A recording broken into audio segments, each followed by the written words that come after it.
Deus está presente, viva Jesus em nossos corações para sempre. Está no ar pela Super Rede Boa Vontade de Comunicação esse caminho curto entre a sua dúvida e o esclarecimento a partir do Evangelho Apocalipse de Jesus, que a religião de Deus, do Cristo e do Espírito Santo nos apresenta. Hoje, a Religião Divina responderá às dúvidas da audiência sobre como a espiritualidade ecumênica ajuda a lidar com experiências negativas. Você tem alguma dúvida sobre esse ou sobre outros assuntos? Pode mandar para a gente pelo WhatsApp, código de área 11 99 831 8195, ou ainda pelo canal da Religião do Amor Universal no YouTube, youtube.com/Religião de Deus Vídeos. A gente recebe hoje o ministro pregador da Religião Divina, irmão João Carlos de Carvalho. Seja bem-vindo mais uma vez, irmão João Carlos, Deus está presente. Viva Jesus, em nossos corações para sempre a você, Isabela. O nosso cumprimento a toda a audiência ligada aqui no Comando da Esperança. Bom, a gente começa, irmão João Carlos, com uma pergunta que chega da cidade de Diadema, em São Paulo, da Kathleen Moraes. Ela escreveu assim: por que os desafios fazem parte da nossa vida? Nós não podemos conquistar sabedoria, aprendizado, sem passar por tantas experiências negativas? A gente agradece a Kathleen pela sua pergunta. Bom, Kathleen, primeiro porque esse plano que a gente vive é um plano de provas, de lutas. Segundo, que se estamos aqui é porque também, igualmente, nós temos provas, temos lutas para serem passadas, para serem vencidas. E terceiro, geralmente quem criou essas provas, essas lutas, fomos nós mesmos quando optamos pela cegueira dos assuntos espirituais e preferimos caminhar sob a nossa própria ótica material, esquecidos de que somos, antes de tudo, almas eternas. Agora, é o único caminho, é a única forma de a gente conseguir alcançar a glória da alma, a felicidade do espírito? Evidentemente que não. Por isso eu gostaria de convidar você a prestar bastante atenção ao que o irmão Paiva nos ensina no seu artigo constante de seu blog, paivaneto.com, Kathleen e todos que estão na audiência com a gente. O artigo tem esse título: Jesus, a dor e a origem de sua autoridade, parte B, no subtítulo Como aprender a encontrar a felicidade. O irmão Paiva então escreve assim, abre aspas: este é um planeta de expiações. Por esta razão, a dor nos faz sofrer, ao passo que, e por isso mesmo, é a libertação da alma. Por meio dela, Jesus alcançou a sua divina autoridade e não fugiu de seu infortúnio. O irmão Paiva transcreve o que consta do Evangelho de Jesus, segundo Marcos, capítulo 14, versículo 36. Palavras de Jesus: Pai, todas as coisas vos são possíveis. Afasta de mim esse cálice. Contudo, se for da vossa vontade, que se faça de acordo com ela, e não com a minha. O irmão Paiva prossegue: diante disso, o missionário de Deus precisa compreender a dor como instrumento de vitória ante o céu, para possuir o poder de reformar a terra, transformando os seus habitantes de fora para dentro. E aí, na sequência, o irmão Paiva traz a palavra de Paulo Apóstolo na sua epístola 2 aos Coríntios, capítulo 6, versículo 16. Porque vós sois o templo do Deus vivo. Como Deus disse: neles habitarei e entre eles andarei. Eu serei o seu Deus e eles serão o meu povo. O irmão Paiva complementa, finalizando esse trecho: não significa que para obter tamanhas vitórias, o ser humano tenha fatalmente de carpir sofrimentos. E um pouco mais adiante, então, ele finaliza: todavia, infelizmente, a dor é o quadro deste mundo. Bom, Kathleen e todos na audiência, Jesus nos possibilitou, a gente fecha aspas aqui as palavras do irmão Paiva, as chances e os caminhos a serem percorridos do seu amor fraterno, da glória da alma, da felicidade do espírito. O caminho do sofrimento é uma opção nossa, é uma escolha nossa, mas eu não lembro de ter escolhido, de ter feito essa opção. Evidentemente que nós não temos apenas essa história de vida, temos muitas por sermos almas eternas. Em outras ocasiões a gente fez escolhas equivocadas, fez opções erradas, e hoje nós estamos aqui com uma oportunidade, porque é isso que a reencarnação significa, oportunidade de aprendizado, para reparar erros, para corrigir desacertos, para fazer escolhas que não sejam equivocadas, provocando em nossa alma ainda mais sofrimento. Então, é possível sim, a partir de agora, trilharmos caminhos melhores e nos desvencilharmos do sofrimento que tanto nos afasta, muitas vezes, de uma consciência universal e uma consciência de amor de que Deus está perto de nós, porque quando se sofre, muitas vezes tem-se a impressão de que Deus está longe de nós. Pelo contrário, é nessa hora que muito mais fortemente Jesus, o Mestre Divino, está ao nosso lado e nos ajudando a caminhar. Bom, a gente agradece mais uma vez a Kathleen Moraes, de Diadema, São Paulo, por confiar a religião divina nesse espaço de esclarecimento para a sua dúvida, Kathleen. E a gente tem também, irmão João Carlos, uma dúvida do Luiz Henrique Souza. Ele é de Uberlândia, Minas Gerais, e assim nos escreveu pelo WhatsApp. Tenho muita dificuldade de ver o lado bom das coisas quando estou passando por um desafio.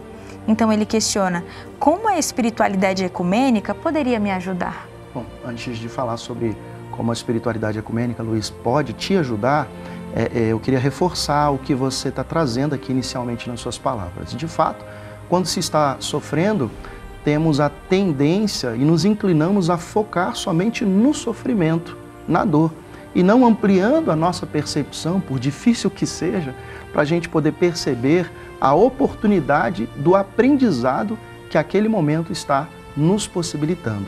Então, eu queria trazer três referências, três lições importantíssimas sobre as quais eu gostaria de pedir que você pudesse pensar, refletir sobre elas para o seu aprendizado, para a sua vitória total. Primeiro, está relacionada a lição ao poeta romano Ovídio, que irmão Paiva sempre traz nas suas pregações, nos seus escritos, quando ele ensina assim: suporta e persevera, que essa dor acabará por te ser de grande proveito.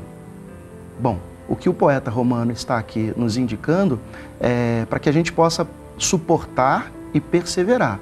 E um outro aspecto, suportar e perseverar diante da dor e da luta que a gente enfrenta. O outro aspecto é nos projetarmos para além do sofrimento, ou seja, nos visualizarmos desvencilhados daquilo, tendo superado aquela luta. Como eu estarei diante dessa situação que não mais me acomete? Como estará a minha vida e aqueles que estão à minha volta? Porque essa projeção de pensamento vai fazer com que você se imagine tendo superado. Porque senão você fica preso ao sofrimento e você imagina que ele te vai vencer, esgotando todas as suas energias. Então, nos projetarmos para além do sofrimento, superando, portanto, essas lutas do nosso caminho. A segunda lição eu gostaria de trazer, Luiz, é o que consta das palavras de Tiago, apóstolo, na sua epístola universal, no capítulo 1 e versículo 12, quando esse apóstolo de Jesus afirma assim: bem-aventurado aquele que suporta com perseverança a provação, porque depois de ter sido aprovado, receberá a coroa da vida, a qual o Senhor prometeu aos que o amam. Bom, Tiago apóstolo muito feliz na sua colocação, porque a prova é justamente para isso, é um teste. E ele fala de aprovação, quer dizer, a gente vence o teste, a gente passa pela prova, a gente supera aquele momento e nos fala mais do prêmio diante da aprovação, quer dizer, da luta vencida. E esse prêmio é o próprio Jesus quem nos promete, é o próprio Cristo de Deus quem nos fala sobre ele no seu Evangelho e no seu Apocalipse redentor. Então, observarmos a necessidade de a gente realmente suportar a prova e vencer a prova, porque o prêmio vai nos abraçar, porque ele foi nos prometido pelo próprio Cristo de Deus. A terceira lição, eu quero destacar, Luiz, do que consta das sagradas diretrizes espirituais da religião de Deus, do Cristo e do Espírito Santo, aqui em minhas mãos o volume 3º, no capítulo A Dor é a Libertação da Alma, páginas 87 e 88, quando o irmão Paiva aqui traz essas palavras extraordinárias para o nosso aprendizado, ele escreve assim, tópico 34. As provações existem para nossa instrução espiritual. Por efeito delas, somos convocados a fazer a nossa escolha, a nossa urgente escolha. E nós, de há muito, depositamos a nossa confiança em Cristo Jesus. Com ele aprendemos a guardar a palavra da sua perseverança, que nos fortalece a coragem de tudo suportar com serenidade, de modo a enriquecer espiritualmente ainda mais aqueles que têm fé realizante e os que precisam ter fé, portanto, toda a humanidade. Antecedendo a mestra dor, o amor apresenta-se para a nossa redenção. Irmão Paiva então finaliza: por isso, a religião do terceiro milênio veio à Terra antes da grande tribulação e do Armagedom, a fim de preparar, com o testemunho de perseverança do Apocalipse redentor, os simples de coração para vencê-los com Jesus na alma. Perceba que antes da dor, o amor se apresenta. E ele sempre se apresentará, mesmo nos momentos da dor, porque Deus é Pai e, portanto, Ele quer o bem-estar, a alegria, a felicidade, a superação de todas as suas criaturas. Portanto, o amor vem nos trazendo para o caminho necessário, que é o caminho da redenção, não nos deixando enveredar pela revolta, por querer realmente achar que Deus é o culpado de tudo isso, ou as pessoas que estão à nossa volta. Eu não cresço por culpa de fulano, beltrano, eu não consigo avançar por causa disso ou daquilo outro. O amor vem nos trazendo a consciência universal de que nós temos impressa em nossa alma a capacidade do próprio Criador. Bom, a gente deixa também para você, Luiz Henrique, o endereço da Igreja Ecumênica da Religião de Deus do Cristo do Espírito Santo na cidade de Uberlândia, Minas Gerais. É a Avenida Marcos de Freitas Costa, número 1840, no bairro Oswaldo Rezende. Avenida Marcos de Freitas Costa, número 1840, no bairro Oswaldo Rezende. E a gente finaliza, irmão João Carlos, com a pergunta do Marcos Oliveira, preferiu não compartilhar a cidade onde mora, e assim ele nos escreveu: o que acontece espiritualmente, ou quais energias espirituais movemos quando nos sentimos injustiçados ou quando passamos por um desafio? Pergunto porque eu tenho uma tendência a ficar muito revoltado quando eu tenho uma experiência ruim. Bom, Marcos, agradecemos a sua pergunta. Primeiro é importante frisar que Deus não impede que os seus filhos se defendam dos maus e das injustiças praticadas. Porém, isso não significa querer vingança, fazer justiça com as próprias mãos, querer o espírito de revanche, devolver na mesma moeda, esses tipos de situações que, de fato, nos afastam de Deus e uns dos outros, né? E é importante a gente lembrar o que nos ensina sempre a religião do terceiro milênio com relação a um ensinamento de Confúcio, o sábio chinês, sempre lembrado nas pregações da religião do terceiro milênio, que afirma: paga-se a bondade com a bondade, mas o mal com a justiça. E a religião divina sempre nos lembra de que o sábio chinês aqui não está incentivando naturalmente a vingança, mas nos fala e nos recomenda sobre a justiça verdadeira.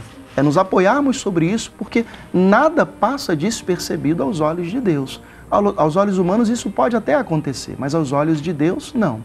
Então, primeiro é você atuar contra aquilo que está errado. É você se posicionar sobre o que é certo, com fraternidade, não é com um senso de justiça, mas também de humanidade. O segundo é a pessoa se consumir pelo sentimento da vingança, pelo sentimento do revanchismo, em devolver na mesma moeda. Então isso traz prejuízos muito grandes para todos nós, porque atrairemos para junto de nós aqueles que querem se vingar e que estão fora do corpo.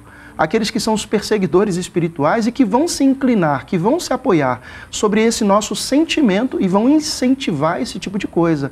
E aí é quando as brigas acontecem, as confusões acontecem, não é? É você realmente querer chutar a canela do outro também, como se diz, querer puxar o tapete do outro. Ah, fulano fez isso comigo, eu tenho todo o direito de fazer. Quer dizer, a pessoa começa a receber ao seu ouvido orientações que na verdade não são orientações, são desastres para as nossas almas, para a gente devolver na mesma moeda. Então a gente precisa alcançar a força mental e espiritual para sabermos realmente nos posicionar, mas não nos consumir pelo sentimento da vingança. E aí eu quero destacar do livro Sagradas Diretrizes Espirituais da Religião de Deus, do Cristo e do Espírito Santo, no volume 2º, páginas 405 e 406, na 5ª lição do céu, a liderança espiritual, e o subtítulo A Vitória pelo Pensamento. Aqui o irmão Paiva transcreve palavras do saudoso irmão Ziruzarur, que eu gostaria de destacar um parágrafo desse ensinamento tão importante, Marcos, e que eu gostaria que você guardasse profundamente no seu coração para essas horas de lutas em que você tem grandes dificuldades, tem a revolta no seu coração quando se sente injustiçado. Veja o que nos ensina o proclamador da religião divina, o irmão Alziro Zarur. Pela força natural de que são dotados, os pensamentos podem mudar sua vida agora. Não precisa esperar que as coisas melhorem, porque isto só acontecerá quando você melhorar seus pensamentos. Assim como a qualidade do ar tem influência sobre o desenvolvimento do corpo físico, a qualidade dos pensamentos tem grande influência sobre o corpo espiritual ou astral, que é a fonte de todas as doenças sérias. Está nas mãos de vocês melhorarem suas vidas. É só saber manejar a força mental. A revolta é uma doença. A vingança é um sentimento de doença também que precisamos tratar. E manejar a força mental significa compreendermos a qualidade dos bons pensamentos que não se tornam desgovernados porquanto estão apoiados em Jesus e em suas sagradas lições. Aí a gente naturalmente vai compreender as situações pelas quais a gente passa, as situações e experiências negativas, mas apoiando-nos no posicionamento do próprio Cristo, saberemos vencer as lutas do caminho sem jamais desejar qualquer tipo de coisa a quem quer que seja, senão a nós mesmos, a força da fé e da perseverança para que possamos vencer. A gente deixa, Marcos, para você o convite para que também conheça a Igreja Ecumênica da Religião Divina mais próxima de você. Os endereços em todo o país no site religiãodedeus.org. A gente agradece a participação do ministro e pregador da Religião Divina, irmão João Carlos de Carvalho, com a gente em mais uma edição desse espaço de esclarecimento. E lembra você que você pode mandar as suas dúvidas sobre esse, sobre outros assuntos do cotidiano que serão esclarecidos à luz da espiritualidade ecumênica. Pelo WhatsApp, código de área 11 998318195, também pelo YouTube, o canal da Religião Divina no YouTube. Se não é inscrito ainda, se inscreva agora, youtube.com/Religião de Deus Vídeos. Deus está presente, viva Jesus em nossos corações para sempre!